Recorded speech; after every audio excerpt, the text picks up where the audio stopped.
2F rho V square over D. So it with respect to V square. When we flow fast, the pressure drop is depend on square of that velocity. Okay. So look at this one. Flow rate, when flow rate go up, the pressure drop in the pipe go up. That is the system curve. According to that size of the pipe. Okay. System curve means how much is the pressure that is required to flow at that flow rate. Okay.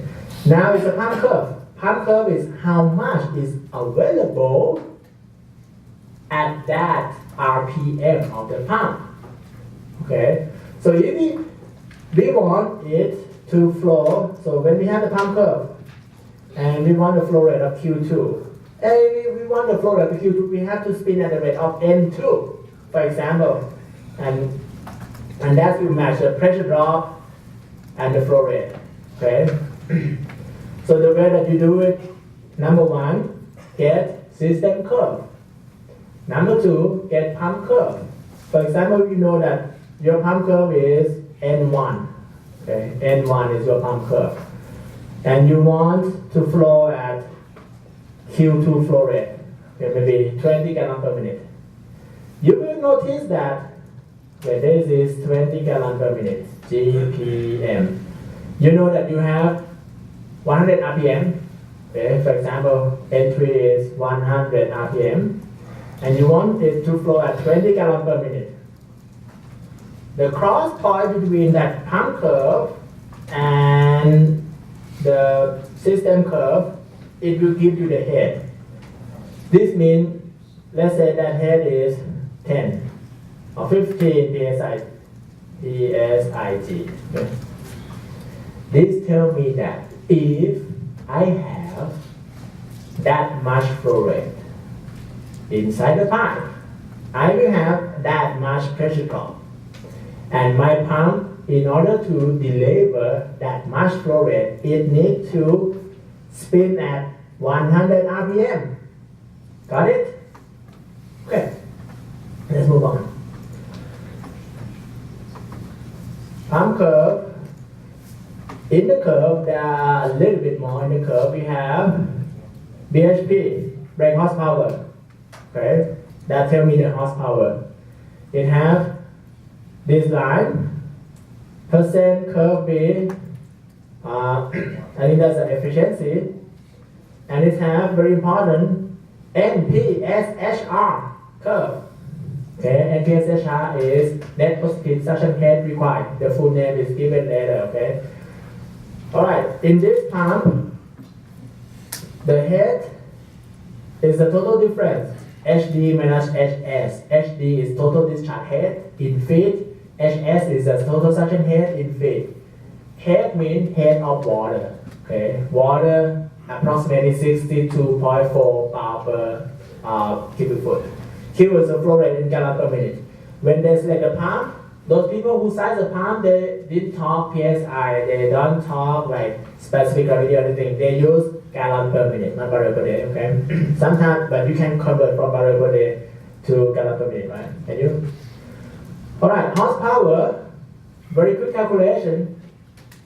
This equation, by the way, is not included in the exam. Okay. Only the quiz today and whatever we cover Tuesday and before is in the exam. Horsepower out is head. Okay. Where's that head? Yes. You said this is on the exam. It's not. It's not. It's not. It's not. Okay. It's not on the exam. It will be on the final exam. Okay. Okay. Horsepower we have feet.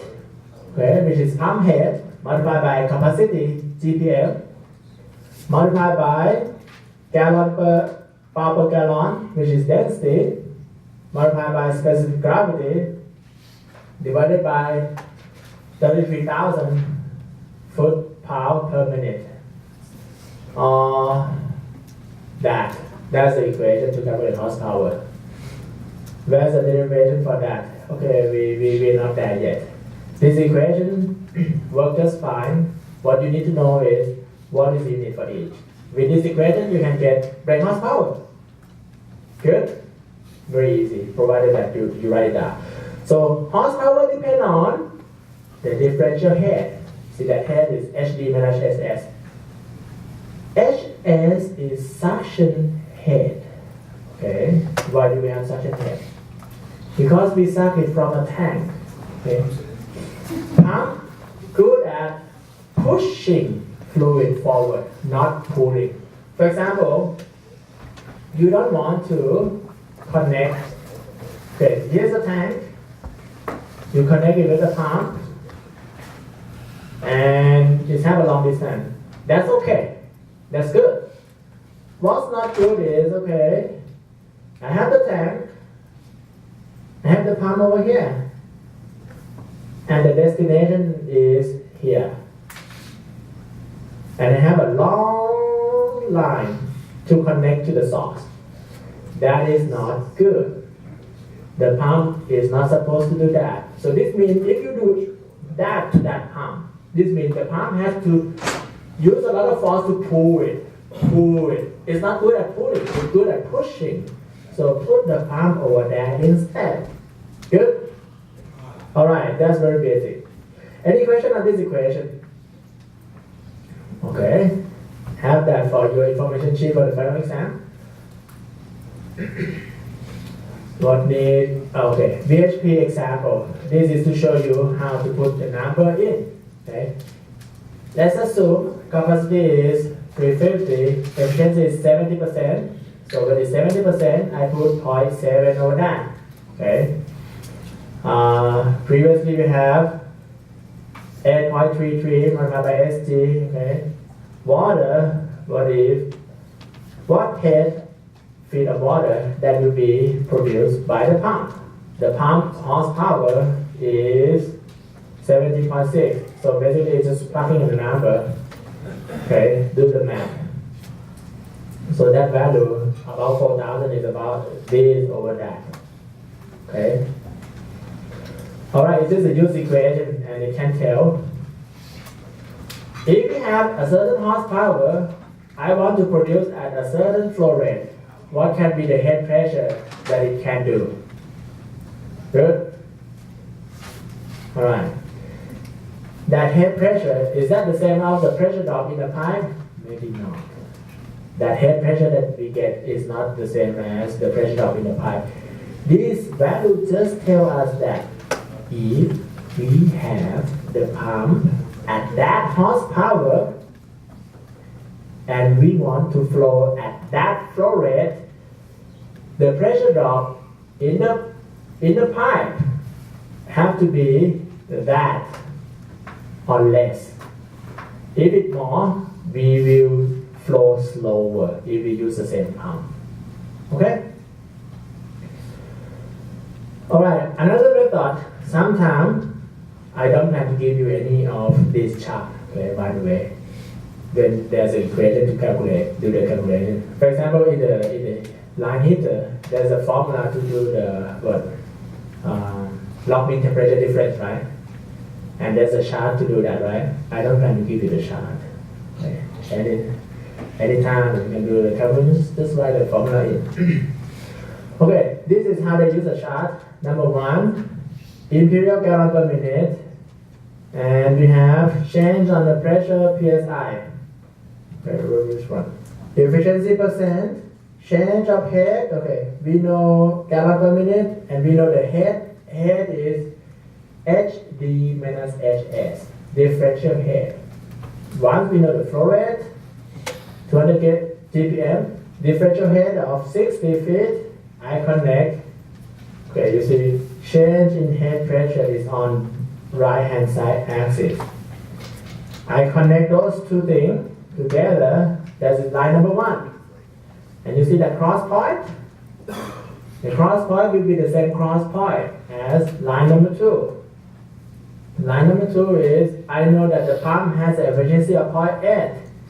So I go from 80%, move through the same cross point, and my answer will be net horsepower. Okay? That's graphical method that when we open the book. This kind of thing, good. Okay? Because we won't get answered quick sometimes. In the exam, maybe, but most likely I don't do that, okay? So this we get it is the same as that equation. It's just another method. Okay, what else? NPSHR, BDP, base efficiency point. Base efficiency point is the point that we have base efficiency, which is that point. Net positive suction head. Okay, we should look at this graph. Net positive suction head required is important. We need to have pressure available more than that. If we have pressure available less than that, it won't pump. Okay. Physical meaning of this net positive suction head required, net positive suction head available, I will discuss more later. Right now, let's take a look at this example. Example 1, impeller diameter of 5 and 15/16. What are the head efficiency, NPSHR and VHP at 900 gallons per minute? So this thing is, you don't need to, even if I know nothing about this, it's just graph reading. It's just graph reading. What I need to know is which line is where, just that. Okay, let's go through it. Okay, this line on the top is for that impeller size, 15 and 15/16.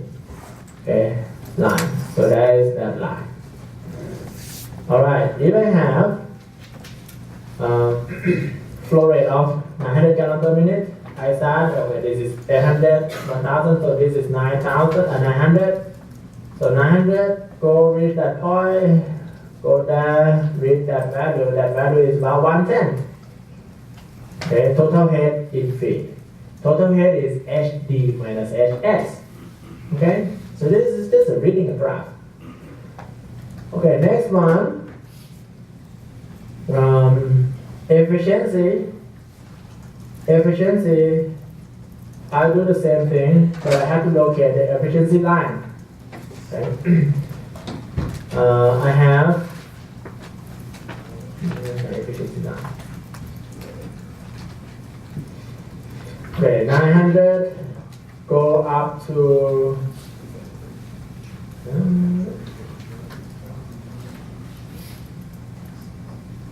okay. That is that the efficiency line? Maybe. Is it? I have something writing over here, say 50%. So 50% got to be this line. 60%, 70%, 75, 80, 82 BEP, base efficiency point. Okay. So when I have 900, okay, 900 I go up to that impeller size. So my efficiency will be somewhere between 75 and 78%. Good? 75 and 78, okay, somehow the example says 76.5. Okay, very easy to read. So just need to know that 50% is for efficiency line. And the efficiency line looks like a curve. Next one is NPSHR. NPSHR is, you see this NPSH, okay, and that also say NPSH. So I read 900, I go up here and I read from this side. In feet, I think it's about 5 feet. Yep, so that NPSHR. So the curve at the bottom is NPSHR. Alright, last one. So the only thing you link that NPSH is that 900? Then I go from 900, reach that curve, and look at the right hand side. And this NPSH. So I got that. Horsepower. How much is horsepower? I get 32 bhp. 32 come from this line. See this horsepower line, 15, 20, 25, 30, and that is 40. So let's take a look at line of 30. 30 is over there. 40 horsepower is over there. My cross point from 900 and that impeller side is over there. So that location is somewhere between 30 and 40, but it's closer to 30. So I have 32 brake horsepower. Is it clear on how to read the graph? Very easy, right? Not a rocket science or anything. Alright. NPSHR is net positive suction head required by the pump. Some minimum pressure at the pump suction is required, so there is no cavitation occur. If we pump too quick, then the supply liquid, we will have cavitation.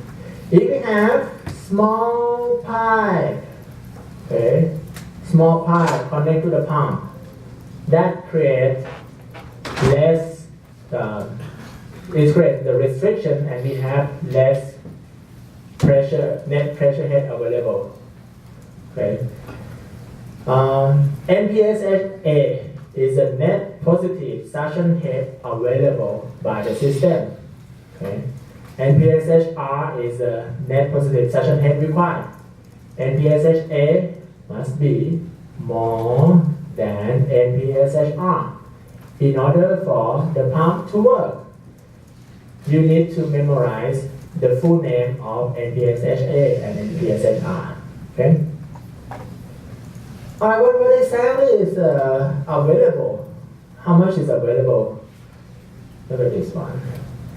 NPSHA is a pressure P1, absolute pressure head of on the surface of the liquid in the feed tank, plus HS, static suction head, the vertical distance between the eye of the first stage impeller, center line to the suction liquid level, minus HVP, okay, absolute vapor pressure of the liquid, minus HFS, friction and entrance loss.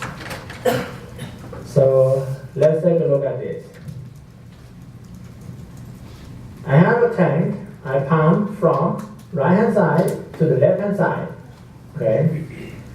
The distance inside the tank, the pressure is this pressure is open to atmospheric. So P1 is 0. All right.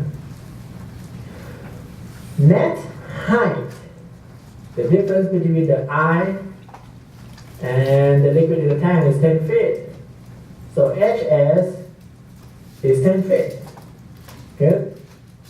So this tells me how much is available. Okay? And I have to minus vapor pressure, absolute vapor pressure. And I have to minus friction loss. Even though I have that feed available, but if my suction pipe is small, this means I have a lot of restriction. I cannot flow that fast because of that restriction. That comes in terms of HFS. Okay? Vapor pressure. Why vapor pressure is important? Is it important? Okay. Who want to help me? Maybe on this side. What's your name? What's your name? Trevor? Why do we need to care about vapor pressure? Okay. What's your name, sir? Christian. Why do we care about vapor pressure?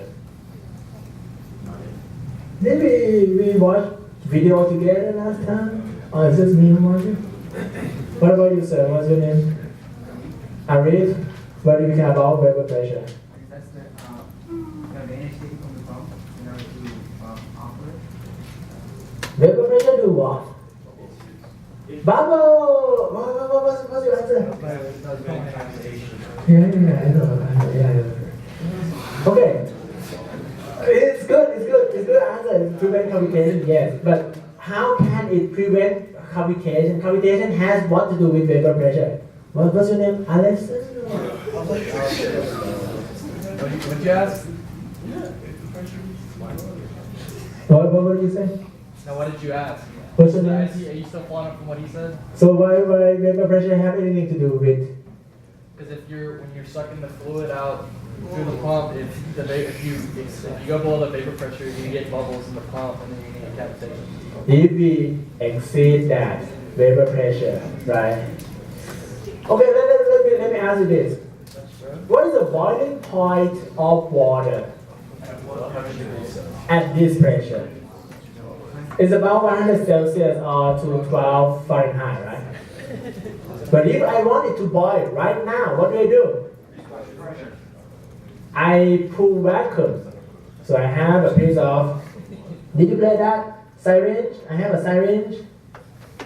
I pull vacuum in the syringe, then it starts to boil. Bubble coming out.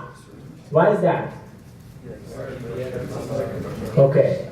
Boiling point, by definition, is the temperature at which the vapor pressure equal to environment pressure. So if we can bring the vapor pressure to 14.7, it starts to boil. How do we increase the vapor pressure? We heat it up. When we heat it up to a certain point, it boils, right? Because the vapor pressure equal to the atmospheric pressure. Okay. In the pump, at the eye of the pump, we pull the vacuum a little bit. The pressure over there is less than 1 atm. Okay. It's less than the atmospheric pressure because we try to pull it inside quickly in order to pump it out. It is more difficult to pump hot fluid than the cold fluid. Let's see the explanation. I think I put it there. Let's take a look at the pressure profile. Okay, this is the pressure profile inside the pump. You see this blue point? So this means at the eye the pressure is low, and over here the pressure is high. So when we look at the pressure profile, when the fluid coming out from the pump, the cross-section area increase. When the cross-section area increase, it flow a little bit slower. When it flow a little bit slower, by the battery law, when we flow slower, we gain pressure. Okay, and if we spin very fast, this is a pressure profile show us. So this means at the eye, the pressure is a little bit lower than atmospheric pressure. Okay, we pull it quick. If we spin quicker, very quick, this means we lowering the pressure at the eye a lot more. Okay. If we pull the pressure lower than the boiling point. Okay. So if I have water at the room temperature, it doesn't boil. But if I want to boil it, I may have to bring the pressure down to 0.3 or maybe 3 psia. So I pull the vacuum, I go down from 14.7 to 3 psia or certain pressure, then it starts to boil. Right? We don't want it to boil inside the pump. Boiling doesn't mean it's hot, okay? Boiling means bubble coming out. Do you agree? If bubble coming out, what happens then? The pump stops to work, right? The pump is spin, and if it keeps spinning and it doesn't do anything, we don't want the bubble to come out. So it is more difficult to pump hot fluid than cold fluid. Let's say you want to buy a pump to pump water. They may ask, okay, you get this pump, but if you tell them different, I want to use a pump to pump hot water. This hot water is about 200 Fahrenheit, okay? It's very close to 212, so it's almost boiling. So this means what? The pump cannot spin fast. If it spins fast, what happens? It's gonna boil water because it's like tear it apart. But if you want to spin fast, there's an option. There's an option. You see this NPSHA equation? Even though we try to pump water at 200 Fahrenheit, which almost boiling, the vapor pressure at that point is kind of high. But if we have the tank that inside is pressurized, have pressure inside, and it's tall, and my pump is over here. So it has a lot of pressure, that pressure in the tank, and this hydrostatic head can compensate to the high vapor pressure of the liquid too. So if I work in the food industry, hey, I want to pump water, almost boiling water. We have to start it from boiling. What do? We pressurize it. Why when we pressurize it, it stops boiling? Because, look, at this part, the pressure is what? This head, right? And plus the pressure at that point 1. Head pressure plus pressure at point 1 is the pressure at that point.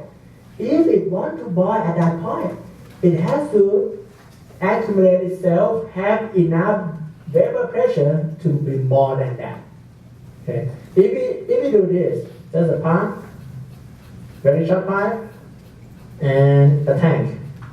So hydrostatic head over there is almost nothing. If we pump at 200 Fahrenheit, it almost boils. We cannot pull back up too much. But look at this case. In order for this water to boil, if the vapor pressure reach 1 atm, will it boil? No. At that point, the liquid is pressurized. The pressure at that point is not 14.7 psia, it's 14.7 psia plus variable gauge pressure in the tank plus the hydrostatic head. Once the pressure reaches that point, then it can start to boil, which we don't want to. That's why the available always add those pressure together minus the vapor pressure. Okay? So vapor pressure is important. Pumping hot fluid is more difficult than pumping the cold fluid. HFS, friction. Okay? Friction has to do with this. Even though I have a pump and a lot of elevation, maybe not a lot of elevation, but okay, the fluid in the tank is like high level. I have a lot of feed in that. But if my pipe over there is small means it not quite feel whatever in the tank, or it have the delay when it feel whatever happened in the tank. So it kind of small pipe kind of disconnect. Okay, intuitively it kind of disconnect the pump from water in the tank. So if the suction side have very small pipe, I don't quite feel the head pressure in the tank itself. Okay, that comes into play of HFS. We need to have big enough pipe at the suction. It's not good. Or short pipe. Short pipe has less pressure drop than the long pipe. Okay, if you have a long pipe on the suction side, that's not good because over here you can have a lot of pressure drop. Alright? Okay, that's how we calculate NPSHA, net positive suction head available. Okay? Example, let's look at this one. Or maybe this one, we need to take a look at it already. P1, why do we have 34? So by the way, this is a value that we will put into that equation. We have equation, but the way that we put into it is not that straightforward. We don't put PSI in there. We put something else. P1, when it says 0 PSIG, 0 PSIG is about 34. Is it 34? It's 14.7 multiplied by that 2.3 thing. I get about 34 feet. So if that feet is what? Convert from 0 PSIG, right? Okay. Then I have, so I put that for P1. HS1, head at the suction. Head at the suction, look at this.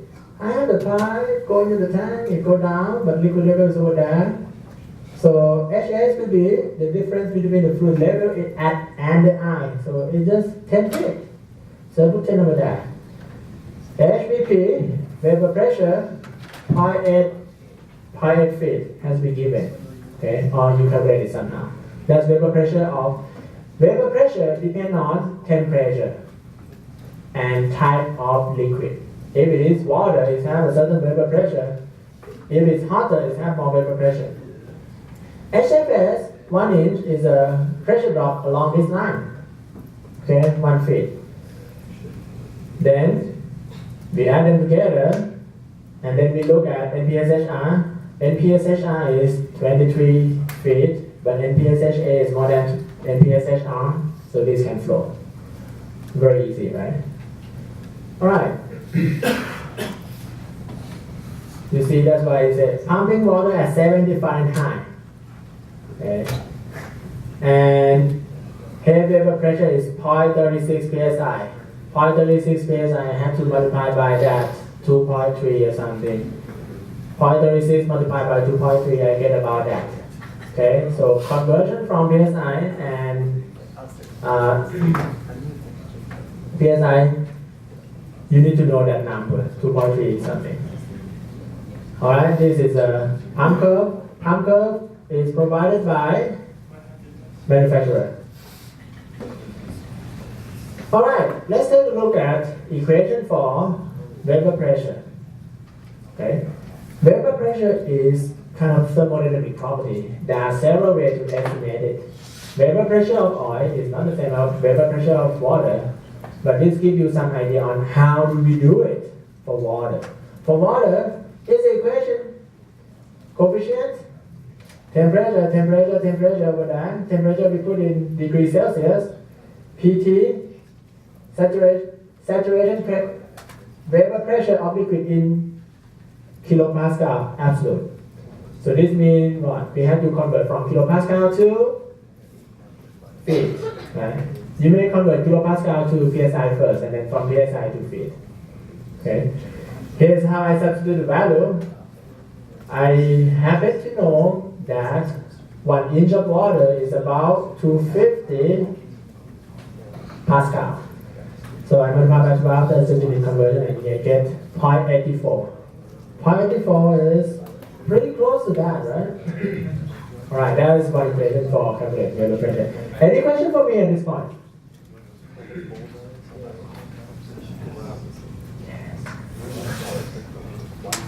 Okay, this is the pressure profile inside the pump. Alright, this part is about energy balance, system head calculation. System, what is system? Is that pressure drop in the pipe or something? P1, entrance pressure, P2, exit pressure. So that's the head of the system. Discharge minus suction, P2 minus P1, blah, blah, blah, blah. This thing comes from this part. You see this value? P1 and P2 and P1. That's why we substitute into that system equation, in binary equation. P2 is from that P2, 50 psi. Okay, P1 is from another tank. PD, discharge pressure. HD, discharge head, suction head, HD. Let's go back. What is HD? 45 feet. Okay, the length that we go. Liquid level at the destination compared to the level of the pump. That's HD of 45 feet. So we put it over there. Everything has to be in the same unit. Okay, when you put it there. Vd square, Vs square is the velocity at the entrance and at the exit. HFS, HFD is a head friction at the suction and discharge. Add them together, we can tell how much is the head of the system. Good? Alright. This is an example. Calculate head of the system. P2 equal to 5 psi, P1 equals to 0. P2 minus P1 multiplied by 2.31 equal to 11.5. Okay, I have that number, so it is based on those two. HD minus HS. Okay, HD is 60, HS is 10. Do the math, I get 50. Velocity component. We can assume it equal to each other. Okay, discharge velocity, it comes from stationary and it becomes stationary, or kind of a little bit of movement in the tank. We assume it's more or less the same. So the difference in the velocity component term, typically we don't need to carve it. So we assume V equal to Vs. Pressure loss component. So this pressure loss component is for this term. Okay. There are several ways. Okay, at the back. What's your name? Jesse? Yes. When you study about friction loss in the pipe, which cause at Texas Tech? Have you ever studied about frictional pressure drop in the pipe? Which cause? Drilling? Okay. Okay, drilling. So you already have that. I present to you another equation, we call it Hazen-Williams equation. Hazen-Williams equation is very limited. It's quick, but it has assumption that it works just for water. Okay? Hazen-Williams works just for water. This is the formula, substitute the value, you get the friction from Hazen-Williams. It assumes flow is turbulent, density and viscosity are of water at 60 Fahrenheit. Okay? Here's the formula. You see that value C. C is 120 for new pipe, 100 for that, 150 for fiberglass pipe. Okay, next to JC, what's your name, sir? Ben? Okay. Why do we have different value for C? For the new and old pipe. It has to do with what? It has to do with what? Why the value of C change? Why do we have more pressure drop when the pipe getting old? Okay, roughness. Okay, they assume turbulent flow. If pipe getting old is have more roughness, then we have more pressure drop. Okay, it's have V square. We have to be in feet per second. Length has to be in feet. D diameter in feet. Okay, then that will give us frictional head loss. Is this equation applicable to you? Most of the time, if you produce water at 60 Fahrenheit, okay, if you produce water at 60 Fahrenheit and the flow happens to be turbulent flow, then this equation is suitable for you. But I remember on the lab unit, we sell oil, right? We don't sell water. So oil doesn't have viscosity the same as water. Oil doesn't have the same density of water. And it may not be turbulent flow, depending on the pipe size. So this equation is not going to work for your case. Understand? It strictly works for water at that pressure temperature. But we still need this because you want a quick way to check the order of magnitude of your answer. If you calculate it by oil and you happen to have a lot less pressure drop than this equation telling you, you have to be alarmed. Okay? You may get panic a little bit because that's more likely it's going to be wrong. Okay? So you calculate it in usual way for the right equation, and then you can compare with this equation. And you know that if you have more viscous fluid, it should have more pressure drop. Okay? So this equation gives you some idea. Here's the derivation, how this unit conversion comes from. Okay? This is in other unit. It's not a time unit, is it? Almost, it's almost. Okay. Hazen-Williams equation, we have constancy for several kind of pipe.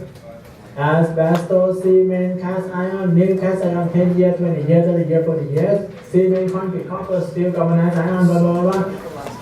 This C value, keep in mind that it accounts for the roughness of the pipe, and it's only for water. I'm just going ahead. The right equation to use is delta P over rho equal to F Moody rho V square over 2D. If you use fanning, that number 2 go to the top. This equation, everything has to be in SI. You probably have seen this in drilling already. It works for both laminar and turbulent. Okay. Alright, that's it. See you next time. Thank you very much for coming.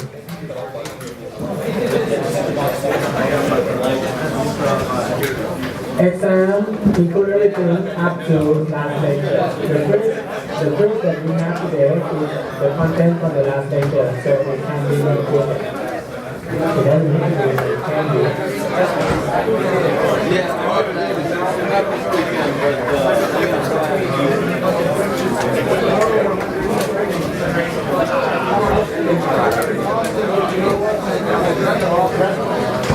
You do not get your quiz back at all.